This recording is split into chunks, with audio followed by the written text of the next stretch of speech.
Hola, en esta ocasión voy a explicar un poco acerca de los ejercicios proporcionados por el profesor Juan Morales ah, para la materia de estadística inferencial. Esta es la introducción a la estadística. Estamos revisando el libro de Mario F. Triola de Estadística, la 11ª edición de Pearson Educación México 2013. Vamos a ver unos ejemplos de teoría y después más adelante vamos a usar lo que es el programa de Mimitab.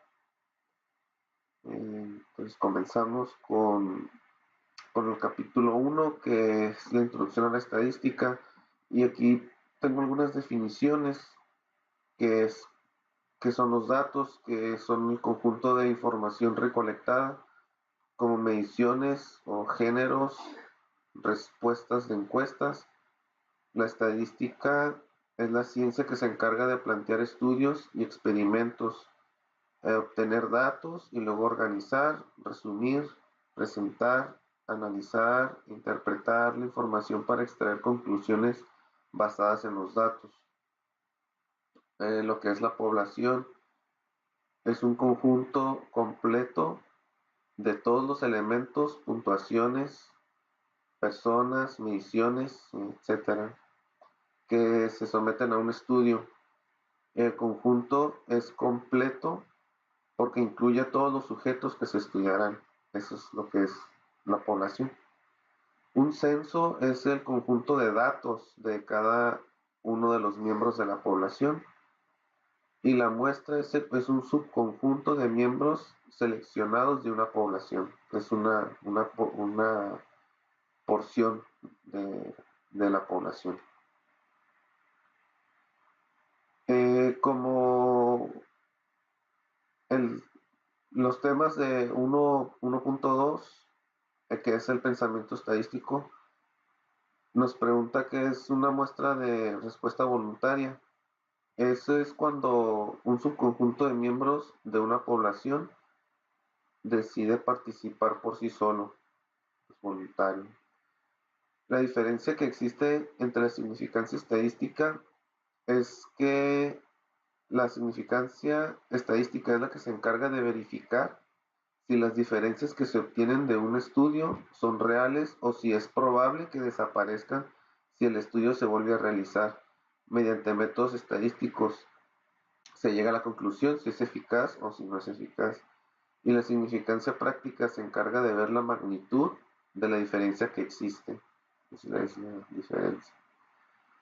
Y usando el sentido común, nos plantea el problema si los Gigantes de Nueva York pueden ganarle a los Broncos de Denver por un marcador de 120-98.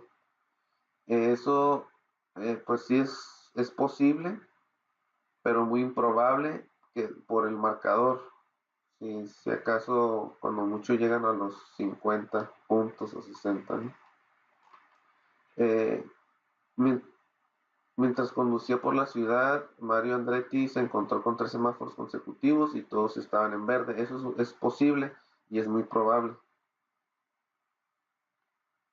Usando los datos de esta tabla, nos pide calcular el valor X que está pareado con el valor Y. Estamos hablando del peso de los carros con el consumo de gasolina. Nos preguntan si tiene sentido utilizar la diferencia entre cada valor de X y el Y. Entonces, sí están pareados los datos de la tabla porque sí se conforman los valores del peso de los carros y el consumo de la gasolina. Pero, sin embargo, no tienen diferencia porque no tiene relación la diferencia de cantidades, sino que la tabla nos trata de decir el consumo de combustible dependiendo el peso del vehículo, ¿no?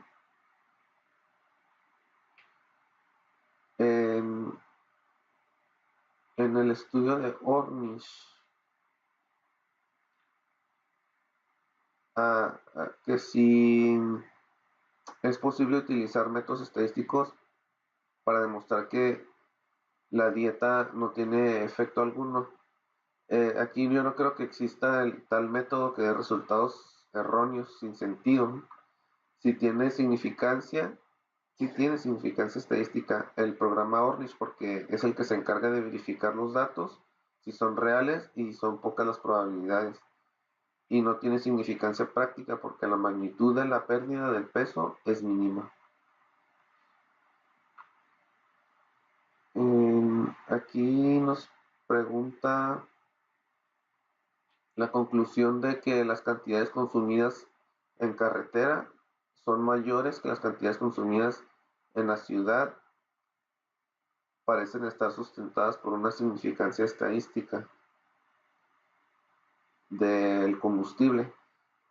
Aquí sí se aplica a la significancia estadística en la mayoría de los casos, sin importar el peso del vehículo, las cantidades en carretera consumidas son mayores la mayoría de las veces, si no es que todas.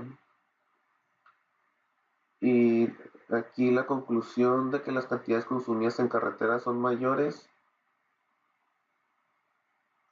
que las cantidades consumidas, parece estar sustentadas por una significancia práctica.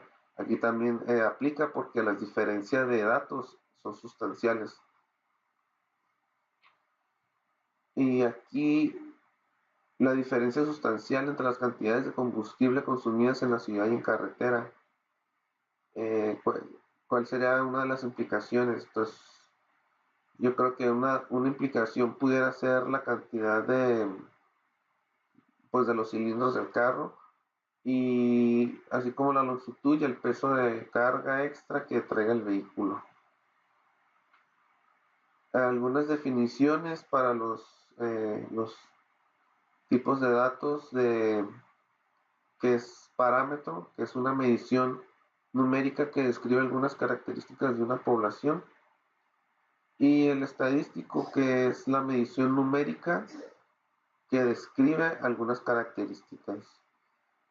Como tema 1.3, los datos cuantitativos y categóricos.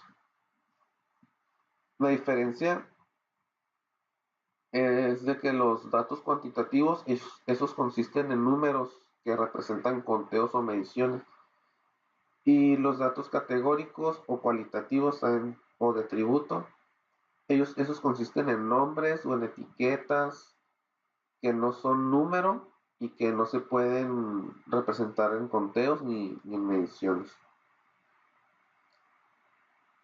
En, en la política de los senadores que conforman el Congreso estadounidense actual, el 44% son demócratas. Aquí esto es un dato estadístico porque habla de una muestra de senadores y no de una población exacta. Igual aquí ay, en la tabla periódica nos, mm, nos dice si el peso atómico promedio o la media del peso atómico de todos los elementos de la tabla periódica es de 134.355 unidades de masa atómica unificada. El parámetro se sabe que en la tabla periódica existen 118 elementos, que es la población. Y las ganancias el promedio de la media es de 123.7 millones. Este es un dato estadístico porque se basa en una muestra y no en una población. En una encuesta de American Online, eh, se le pide a los suscriptores qué frase publicitaria les gusta más. Aquí este es un dato de muestra porque las respuestas que se recibieron son representativas de una población. En la interpretación de encuestas políticas, ah,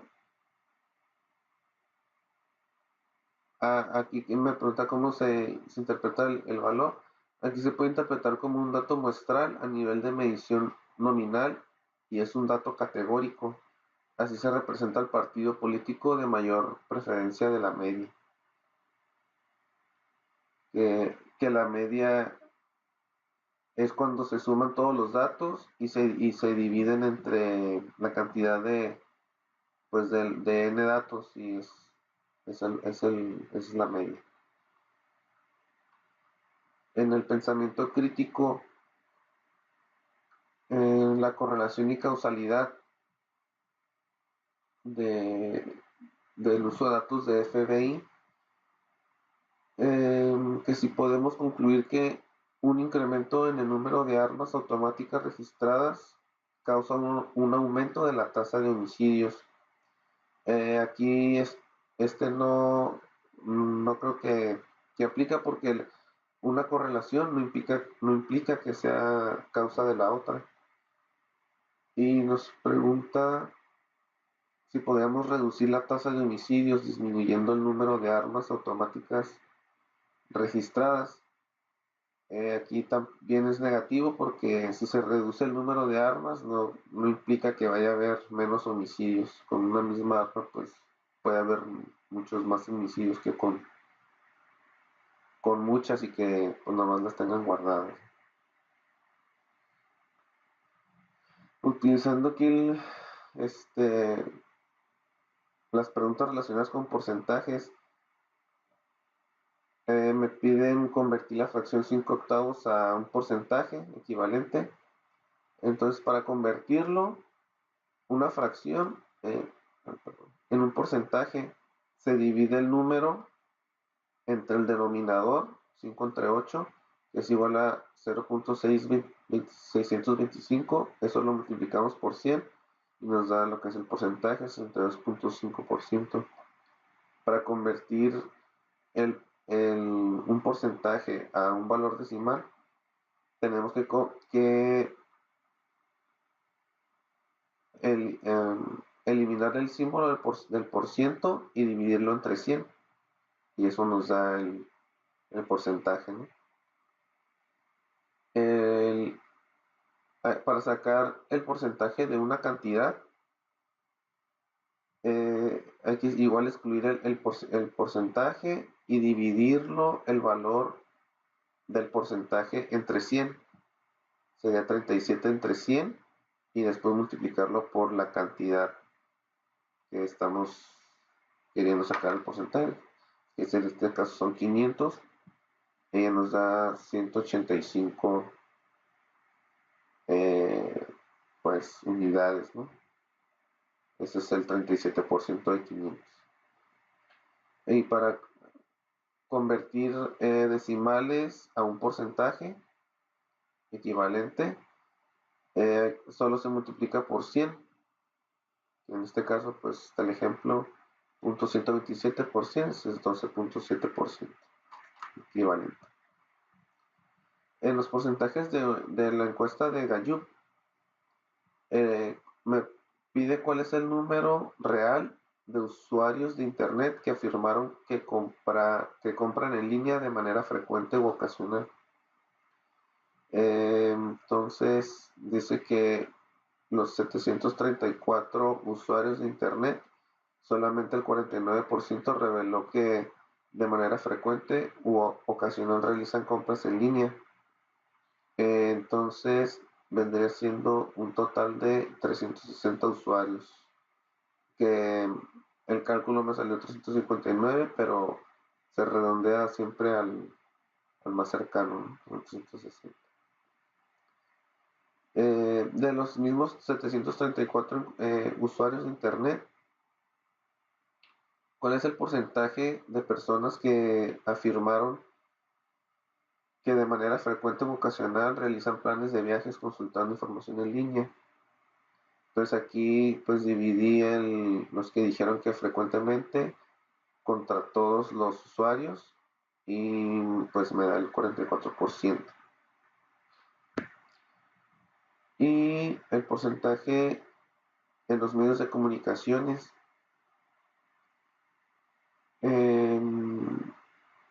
Aquí en esta información es incorrecto el usar un 500% para la totalidad de algo.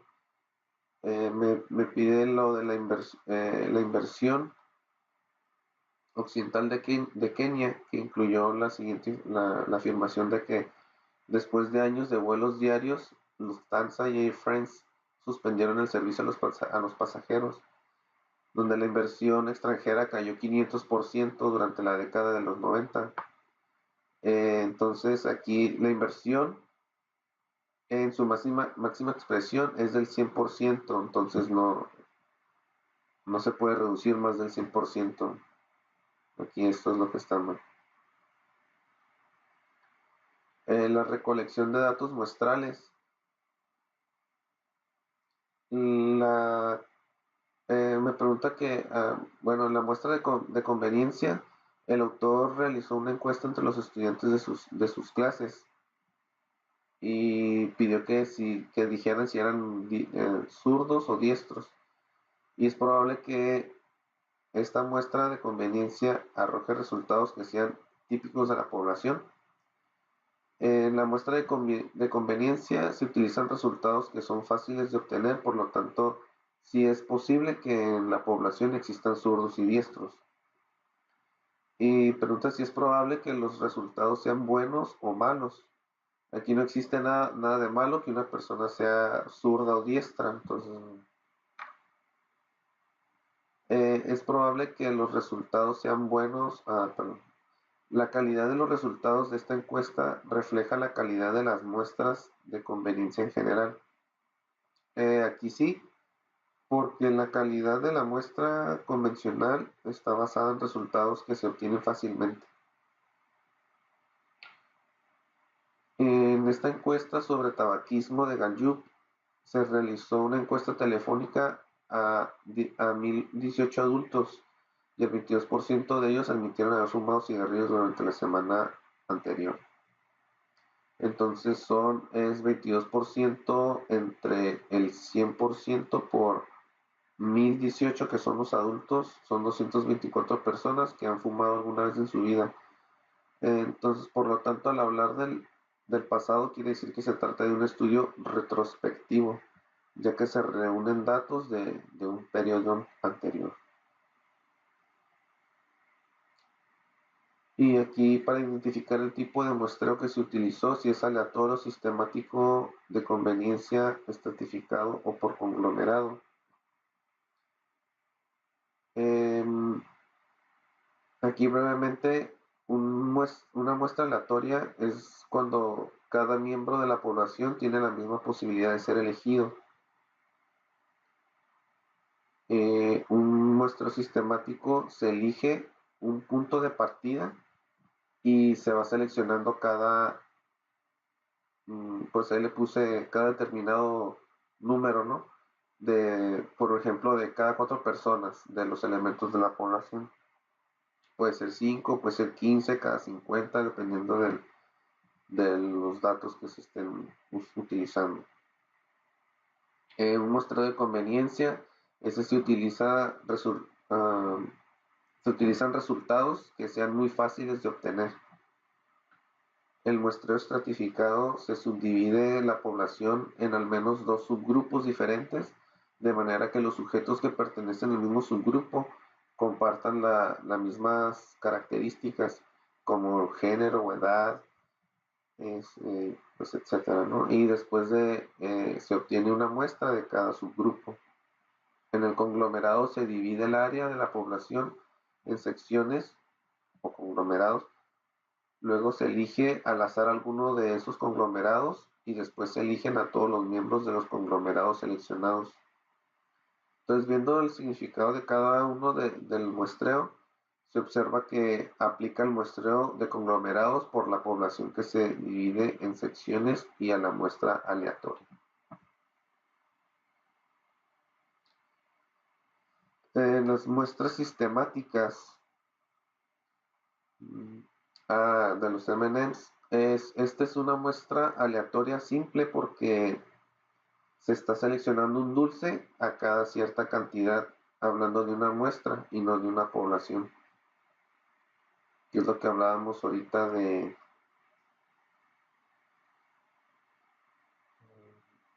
aquí del muestreo sistemático, ¿no? Que se selecciona cada determinados, por ejemplo, en este caso son 10 milésimos dulces, ¿no?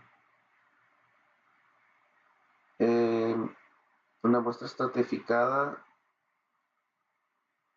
Esta es una muestra aleatoria simple porque no implica planeación ni ejecución, y cada hombre y cada mujer tienen la misma probabilidad de ser elegidos. Este muestreo de estudiantes de las filas, este es un sistema de muestreo simple por el hecho de realizar la selección de alumnos al azar de una población que es el salón. Escoge a cada uno de cada fila. Hay que identificar si es un tipo de diseño, un tipo de estudio, perdón, observacional, que si es transversal o retrospectivo o prospectivo. Aquí el diseño de muestreo, si yo soy el encargado de realizar una encuesta laboral a los estudiantes graduados de la universidad, me pide escribir los procedimientos para obtener una muestra de cada tipo: aleatoria, sistemática, de conveniencia, estratificada y por conglomerado. Entonces, ah, mi diseño de muestreo aleatorio sería que cada alumno vota por su favorito. Sistemático, selecciono yo a un alumno de cada 5 de la lista. De conveniencia, escojo a los de la calificación más alta o más baja. Estratificada, divido un salón en hombres y otro de mujeres, y al azar selecciono a alumnos de cada salón. Y de conglomerados los divido por salones y luego escojo a uno de cada fila. Eh, en este capítulo número 2 es un resumen y gráficos de datos de distribución de frecuencia. Unas igual definiciones de distribución de frecuencias o tablas de frecuencia indica cómo un conjunto de datos se divide en varias categorías o en clases. Al listar todas las categorías junto con el número de valores de los datos que hay en cada una. Los límites inferiores de clase son las cifras más pequeñas que pueden pertenecer a las diferentes clases. Los límites superiores de clase son las cifras más grandes que pueden pertenecer a las diferentes clases. Las fronteras de clase son las cifras que se utilizan para separar las clases, pero sin los espacios creados por los límites de clase. Las marcas de clase son los puntos medios de las clases. Las anchuras es la diferencia entre dos límites inferiores de cada de clases consecutivos o dos fronteras inferiores de clases consecutivas en una distribución de frecuencias. Entonces, hice unos ejemplos en Minitab de distribuciones de frecuencias que son aquí. Una vez capturados los datos de pulsos de mujeres, pulsos de hombres y radiación en dientes de leche, um, bueno, pues voy a hacer este de radiaciones en dientes de leche. Nos vamos para sacar lo que son la distribución de frecuencias, a gráfica, a histograma, le damos aquí en simple, le damos OK, seleccionamos con doble clic la radiación en dientes de leche y le podemos aquí etiquetar como como frecuencia de datos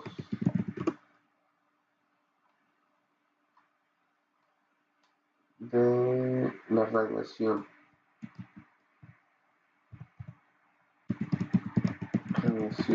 de dientes de leche. Le damos OK. Si queremos la frecuencia, nos vamos a escala, a la escala en y seleccionamos frecuencia y le damos OK y OK. Y aquí tenemos lo que es pues la distribución, las frecuencias, ¿no? Igual les podemos ponerlos, agregarle los datos, y pasar arriba para que se vea, en agregar, en data label, etiqueta de datos, y le damos OK, y aquí están las frecuencias que nos debe dar el total de los datos, que son 2, 6, 19, 26, 27, 32 y 8 son 40 datos. Y de igual forma aquí nos da lo que es el límite inferior y el límite superior. Y esa es pues la distribución de frecuencias. Y también podemos sacar lo que es el porcentaje, igual en gráfica, histograma, en simple, damos OK,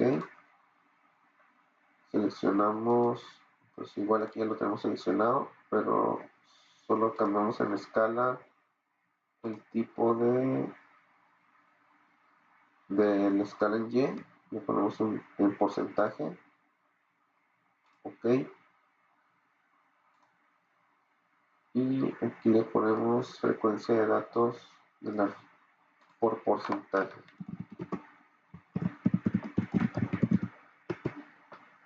de la radiación de dientes de leche. Le damos OK y OK. Y ya son los porcentajes. Igual les podemos poner la etiqueta. Estos son los porcentajes.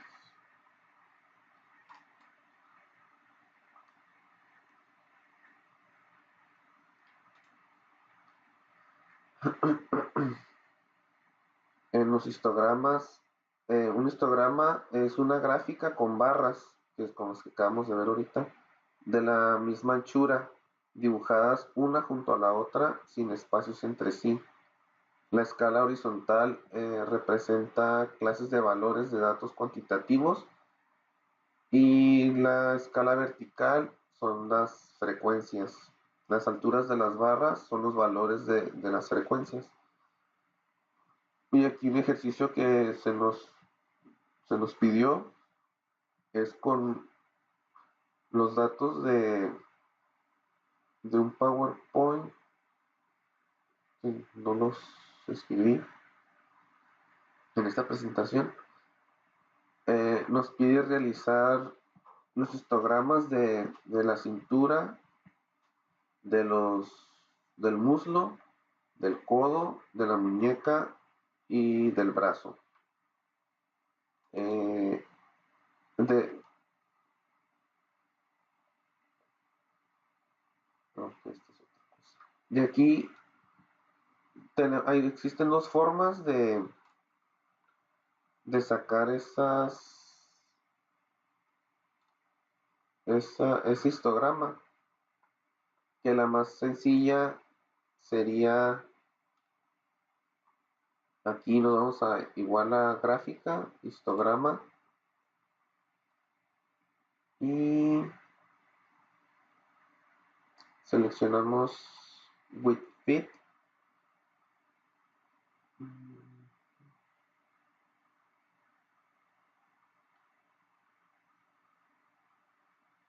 Este es con ajuste para observar la campana de Gauss. Y le damos OK. Y aquí seleccionamos la primera columna que nuestro problema es la que nos está pidiendo, la cintura. Y le damos pues en OK. Y aquí nos dice lo que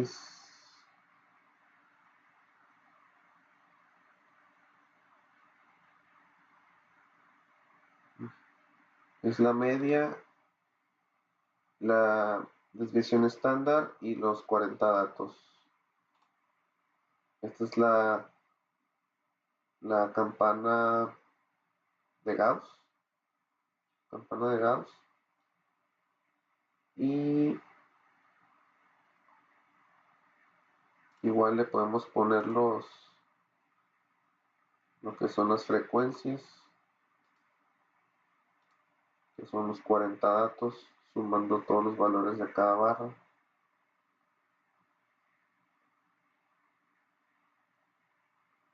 Aquí esta es la media, donde se suman todos los valores y se dividen entre la cantidad de datos. En este caso son 40. Bueno, esa es la forma más sencilla y la forma un poquito más completa. Nos vamos a Start, a estadística básica, a, aquí a suma vertical y la misma operación. Doble clic y le damos OK. Y aquí está pues un poco más completa.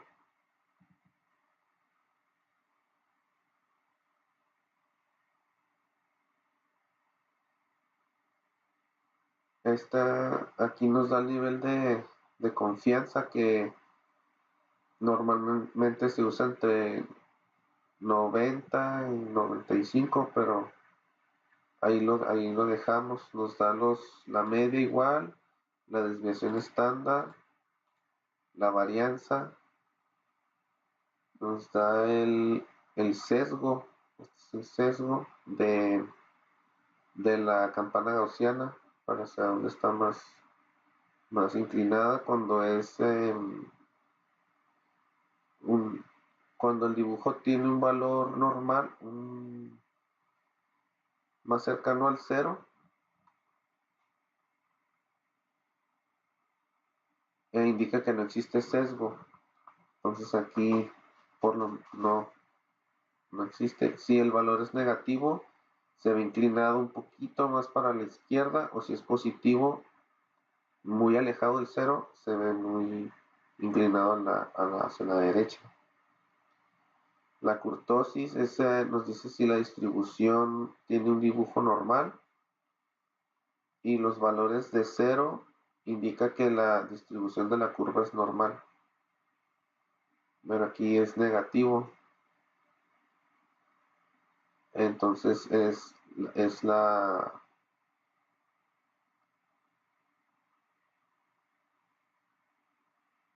indica que la distribución es normal y más delgada. Nos dan los números de datos, nos da los cuartiles, la mediana, el primer cuartil, el tercer cuartil, y pues como te decía ahorita los porcentajes de confianza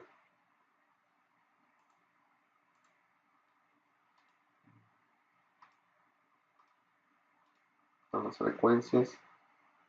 Y aquí tenemos igual lo que son los cuartiles y los límites, el rango, perdón, los rangos.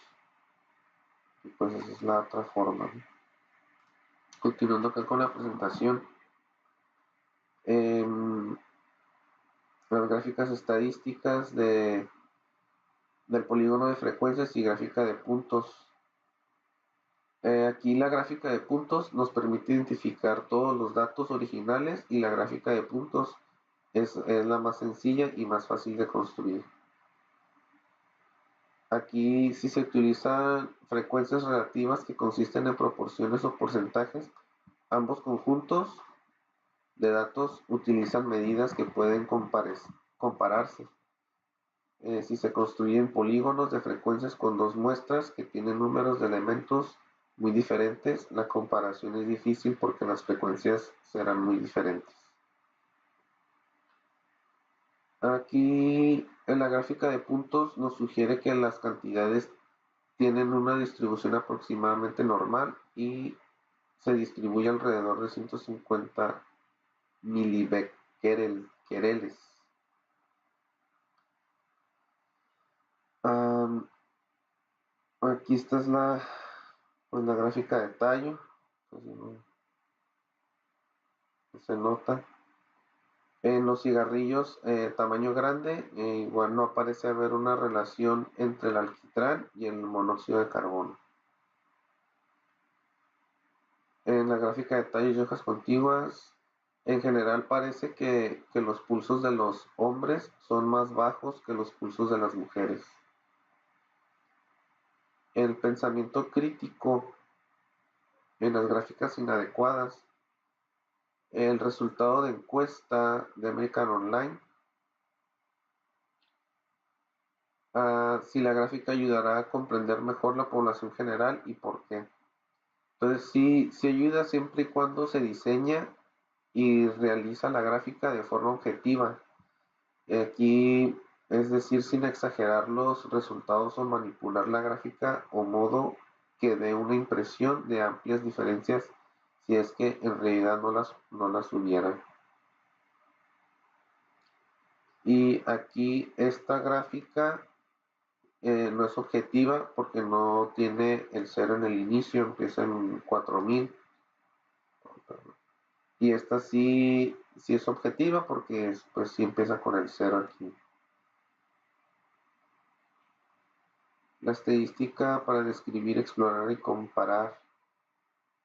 ¿En, en qué sentido la media, mediana, moda y mitad de rango son medidas de tendencia central? Aquí utilizan diferentes métodos para proporcionar un valor o valores centrales o intermedios de un conjunto de datos. Y para calcular la media, mediana y la moda y la mitad de rango de los datos, aquí pues ya como lo he explicado anteriormente, pues la mediana es la suma de todos los datos entre, ah, es la suma de todos los datos y se divide entre la cantidad de datos.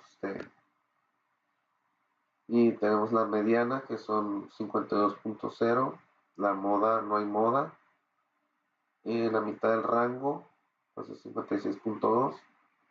Y si utilizamos la media 53.3 palabras por página, aquí la estimación del número total de palabras es 77.765, perdón, 77.765. Como la media se basa en una muestra pequeña y como parece que los números de las palabras definidas en las páginas varían por una gran cantidad, lo más probable es que la estimación no sea muy precisa. Aquí igual la media salió 6.412.2, la mediana 6.374, igual no hay moda. La mitad del rango son 6.664 y las diferentes medidas de tendencia central no difieren en grandes cantidades. Aquí es pues 20.4 millones y la mediana son 14. Los vuelos de transformador espacial, ¿hay alguna duración que sea muy poco común o cómo podría explicarse? En la media son 217.3 horas, la mediana 235 horas. Aquí sí hay moda, que son 235 horas, y la mitad del rango son 190.5 horas. La duración de 0 horas es muy inusual y podría representar un vuelo cancelado. En realidad representa la duración del vuelo del Challenger, que resultó en una explosión catastrófica casi inmediatamente después del despegue. Ah, los conjuntos grandes de datos del apéndice B. Con el programa de cómputo, una calculadora obtenga las medias y las medias. Aquí, en el voltaje de una casa, eh, la fase de la tablita, aquí la media igual de la casa son los 123.66 volts, la mediana son 123.70 volts y el generador es de 124.66 volts. La mediana es de 124.70 volts. El UPS tiene una media de 123.59 volts, la mediana de 123.70 volts. Y parece que los tres grupos tienen aproximadamente el mismo voltaje. 123, 124, entonces no varía mucho, ¿no? Y aquí de la tablita esta, el del alquitrán en miligramos y en cigarrillos sin filtro. La media es 0.9 miligramos. La media de la tabla de frecuencias se aproxima a la media de 21.1 miligramos para la lista original de datos.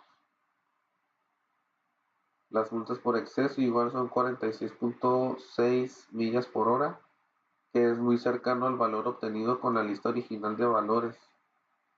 Las velocidades están muy por arriba del límite de 30 millas por hora, probablemente porque la policía multó solo a aquellos que viajaban muy por arriba de la velocidad límite publicada.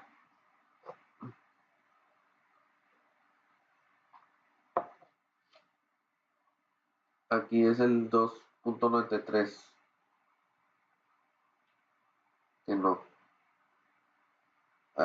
Aquí la media es 703.1, la media recortada del 10%, y 709.7 la media recortada del 20%, y 713.7.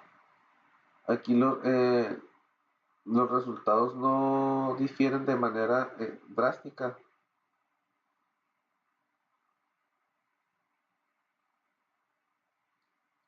En las medidas de variación, un enunciado correcto en el libro How to Lie with Charts se afirma que la desviación estándar suele definirse como más o menos la diferencia entre la puntuación más alta y la media, y la puntuación más baja y la media.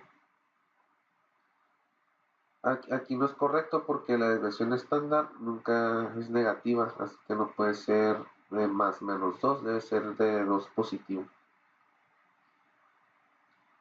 En las pruebas aquí de rangos,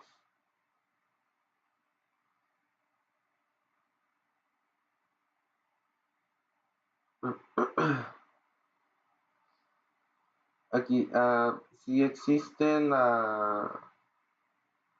una gran variación en las medidas de las pruebas de los asientos de seguridad para niños, porque la variación en la desviación estándar de rango es grande. 779 contra las 74.700 383 pesos al cuadrado. Y aquí rápidamente las películas para obtener la media de R, de clasificación R, se suman los términos y se dividen entre n, que es lo que hemos estado haciendo. Son estos datos: 117 más 5 más 100 entre 3 es igual a 74. Y para obtener la desviación estándar de S de igual de R, cada término se le resta la media, que es esto, 74.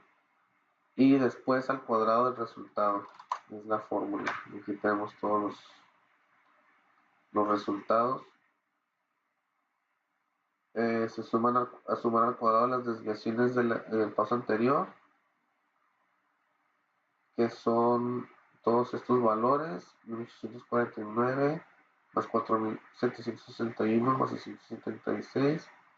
Eso es igual a 7286, que se dividen entre n por n a la menos 1, 3 por 3 menos 1, que esto es igual a 2. Y el resultado se divide entre 2 y nos da 3643, y se saca raíz cuadrada, que es igual a 60.36. La desviación está. Y para obtener igual la media del PG-13 de la clasificación, aquí es lo mismo. Para sacar la media se suman los tres valores, se dividen entre 3 y nos tenemos que es 96.7.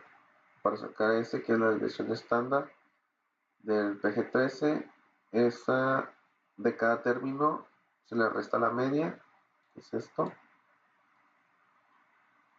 y después el cuadrado del resultado. Y pues aquí tenemos todos los valores. Y esto nos indica que hay una variación entre las dos categorías, pero en este caso solo estamos comprobando la variación de ganancias de dos categorías de películas.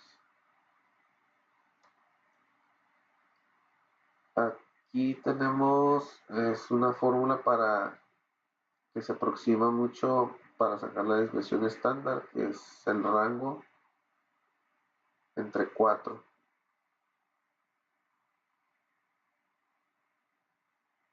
Y nos da 9. Y aquí igual, para sacar los voltajes, para sacar la media y la desviación estándar, que nos da 0.3 volts de desviación y 3. Aquí tenemos límite inferior, límite superior, que es el 88.89% de la población se encuentra dentro de 3 desviaciones estándar. Las medidas de posición relativa y gráficas de caja. Aquí estos valores que nos indican que 0 horas es la duración del vuelo más corto, el primer cuartil, que son 166, el segundo cuartil son 215, el tercer cuartil 269 y el máximo cuartil de horas, que es el máximo de horas. ¿Qué diferencia hay entre la duración de 110 segundos y la media? Son 135 segundos. ¿A cuántas desviaciones estándar corresponde la diferencia obtenida en el inciso A? A 3.71. Y convirtiendo la duración de 110 segundos a una puntuación Z, son menos 3.71. Y este caso se consideran inusuales las que corresponden a puntuaciones Z entre menos 2 y 2. La duración de 110 segundos es común o inusual. Es inusual.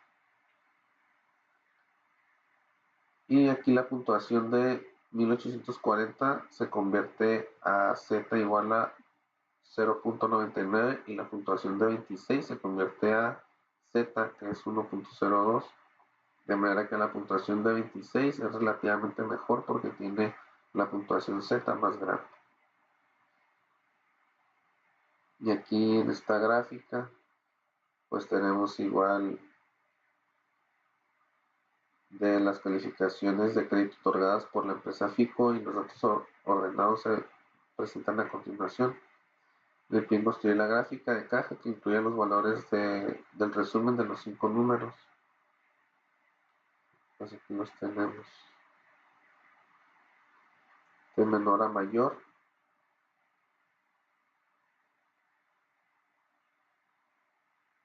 Y aquí parece que los pesos de las monedas de 25 centavos acuñadas antes de 1964 son mucho más altos que los de las monedas acuñadas después de ese año. Los valores atípicos, estos también los podemos ver en el Minitab, pero en este caso en histograma no existían valores atípicos. Y aquí en este caso sí, que aquí son 27 centímetros, 31.1 centímetros, 32.1 y 48.6 centímetros. Pues lo hice de manera más breve ya para al final por el tiempo que tenía que durar de 40 a 60 minutos. Y pues eso sería todo. Gracias.